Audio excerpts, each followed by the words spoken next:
Hey, how you doing? My name is Ryan, and today I'm celebrating the 20th anniversary of LEGO Star Wars. If you were a LEGO builder growing up in the late 90s, early 2000s, you knew that LEGO Star Wars was the premier brand. They had the best sets, the best minifigures, the best play features, pretty solid prices. They had everything a kid wanted. And recently, LEGO Star Wars has kind of fallen out of favor, mostly due to overpriced sets and poor design. But LEGO has still decided to celebrate this milestone. And I think they did a pretty good job with it too. LEGO has re-released and remade 5 Star Wars sets, and each of them includes a reprint of an original LEGO Star Wars figure. Lando, Han Solo, Princess Leia, Darth Vader, Luke Skywalker. This is an amazing gimmick. And my first thought was, okay, I need all of these sets to get all these figures. But then I realized, I actually have the originals of most of those figures. The only one I needed was Lando Calrissian, because the original Cloud City Lando minifigure costs more than the set that he's included in, the Snowspeeder. So that was a pretty easy decision. I bought myself the LEGO Snowspeeder, and I also have a few older sets to build, because of course, if I'm celebrating a 20th anniversary, I have to build some new and some old sets too. So let's get building. I'm pretty sure this is the first small Snowspeeder I've ever built. I used to have the super large one that was like 4,000 pieces when I was younger, and I'm pretty sure it's at my dad's house. The set retails for about $40, which, yeah, I'd be lying if I say that's not a bit too much. Which probably should be closer to $30 in price, but I guess it's $10 extra for the collectible minifigure. That's what you get with these kind of big releases.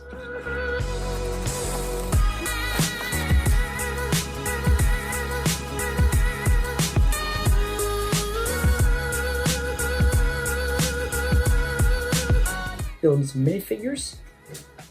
Oh, now here's a surprise. They actually put the Lando collectible figure in bag number 1.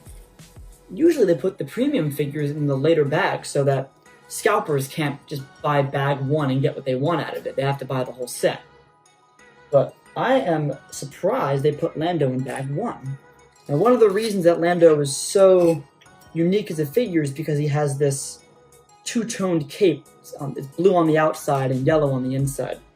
People have been trying to copy that for years, but they haven't been able to crack the code just yet. We have an old blaster too, one of the old megaphone pieces with a stud on the front. This is a nice looking figure. This is cool. And it looks to be the exact same print, minus the 20 years logo on the back, which is a really nice signifier for collectors who want to make sure they have an original figure and not a reprint. So good on you, LEGO.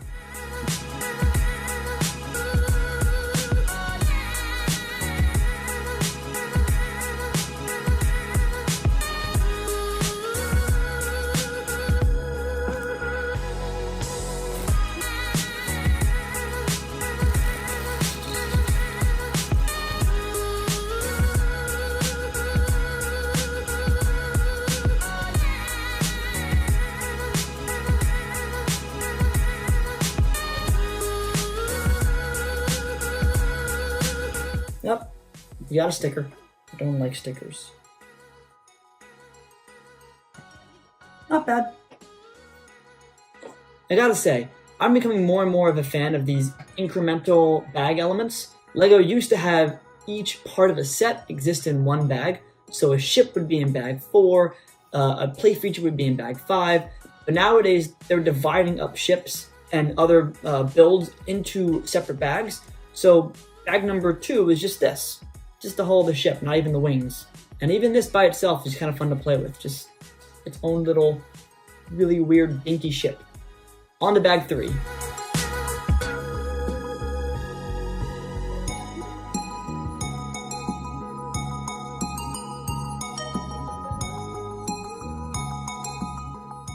Snowspeeders have the weirdest wing shape.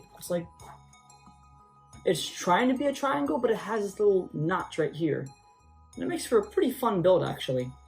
But I'm almost done bag number 3, and it's just one wing, which means bag number 4 is going to be the other wing, which makes a build a little bit repetitive because you're building the same thing kind of twice in a row. Cool. Got half a Snowspeeder. Let's build the last wing.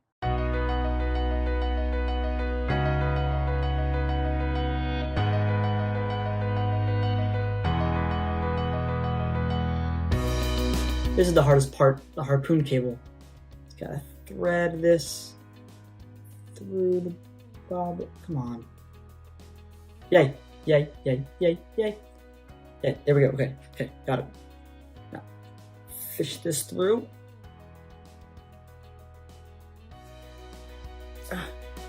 Oh, wow, left that little bugger in my finger.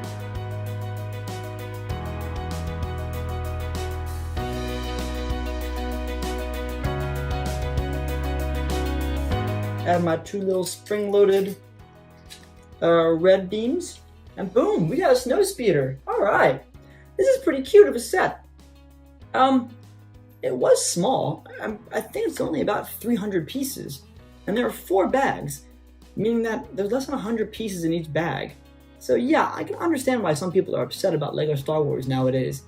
This is an expensive set for what it is, but got my Lando minifigure, and that's really all that matters for this set, because this entire thing, even though it was expensive and overpriced, cost less than to get the original Lando figure off of like a Bricklink or an eBay. Well, I paid lip service to the newer LEGO Star Wars sets. It's time to visit the old ones. Pew, oh. Pew, oh. So for the last few weeks, I've been looking on Bricklink and eBay and other sites for reasonably priced old LEGO Star Wars sets. I knew I wanted to build both old and new for this video, but I was having a really hard time finding some old sets. You'll often come across some cheap listings on Bricklink, but then you read them and you find out they're incomplete, they don't have all the pieces or the minifigures or the instructions. Then I came across a listing on Facebook Marketplace for $100, and it included the original Millennium Falcon set and the original Luke Landspeeder set, both complete, both all minifigures, and I knew I had found my sets. So today, to finish celebrating the 20th anniversary of LEGO Star Wars, we're building the original Millennium Falcon and the original Luke Landspeeder.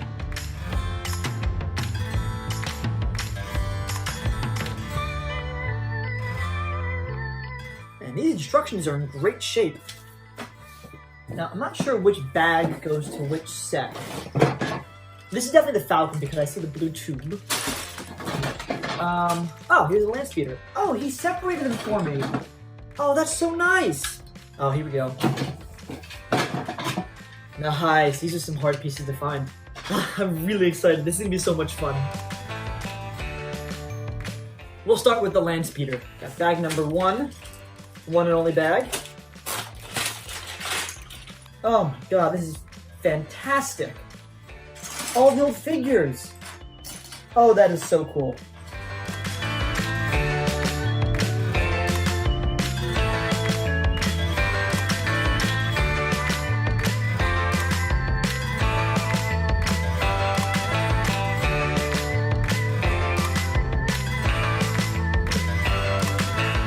Wow, I tried to time-lapse this.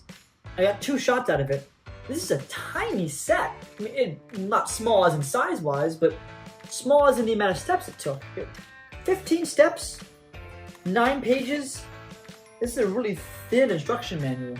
But what's fun is that the old Star Wars sets used to include an alternate build on the back of each one. Don't know if I'll do it, but it's kind of cool. Like, this was only about maybe 50 or so pieces for this. I'm pretty sure a set like this today would be at least 110. Man, this really came from a simpler time. Now, before I build the Falcon, I have one more small set that I want to do. Final Duel number 1. If you remember, I actually bought Final Duel number 2 new in the box in the flea market. But now I finally have Final Duel number 1, and I can combine both these to make the scene.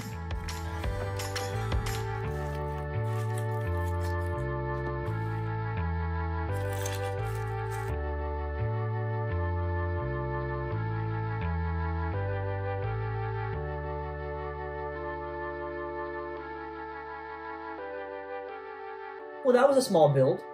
Fun, simple, but small. About 29 pieces. Now, given Disney Star Wars prices, if this was sold today, probably be about $10. That's a little bit more than 50 cents per each piece. Okay, enough stalling. On to the big guy, the original Millennium Falcon.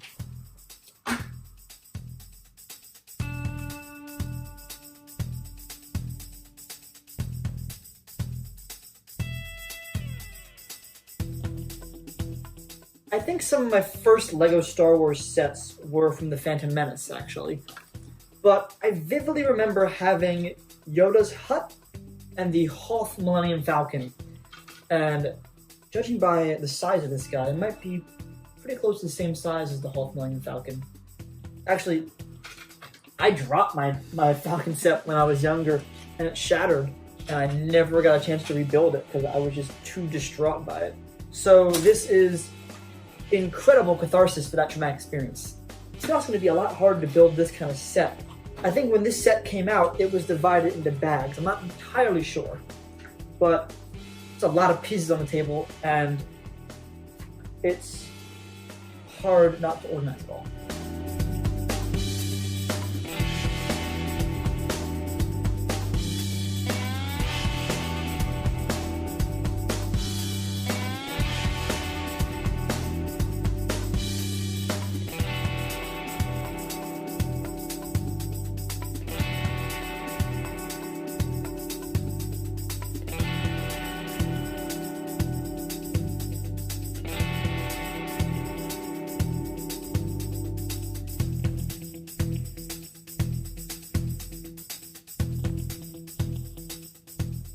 This thing feels pretty sturdy. It's kind of a weird mishmash of colors. You got some brown, some gray, some blue, but that's fine, I guess. All right, now it's time to finally add in the blue tube. This is all, I'm pretty sure this piece is in every Falcon set.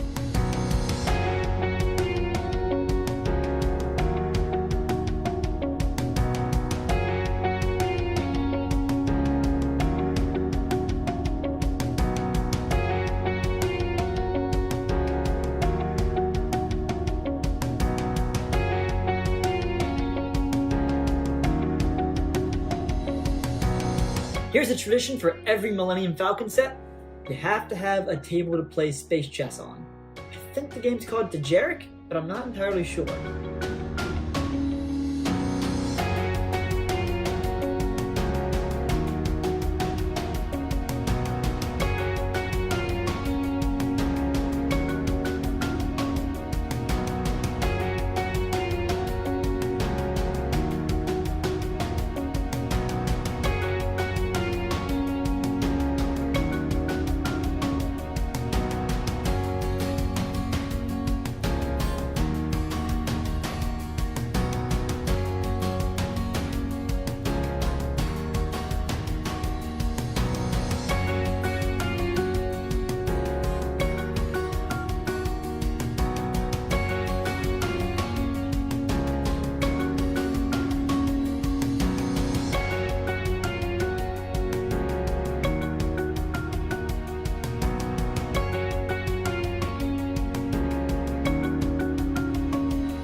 Alright, I finally finished building the Falcon. Overall, this is a kind of a weird set. I like it quite a bit. For the 1990s, the shaping's nice, the interior is fun, there's a lot of good play features, but it just feels not that sturdy. There are stands to hold it up, but the whole thing just feels like it could fall apart at any minute if I pick it up. Even when I pull the top off, try it. It just, there's a little moment of, am I gonna snap this thing in half? Which, I guess for a set this big, that was probably pretty inexpensive with this many pieces, it probably could have fallen apart. Like if I was young and I had this, I would have dropped this immediately and it would have shattered. But the figures are super nice that came with it. The guy that sold this to me had all the original pieces, which is super amazing considering this cost maybe about $200 on Bricklink, and this is $100 for 2 sets. I'm really happy with this. I'm glad I got to build both new and old Star Wars sets. And I think these figures will be a nice addition to my minifigure board.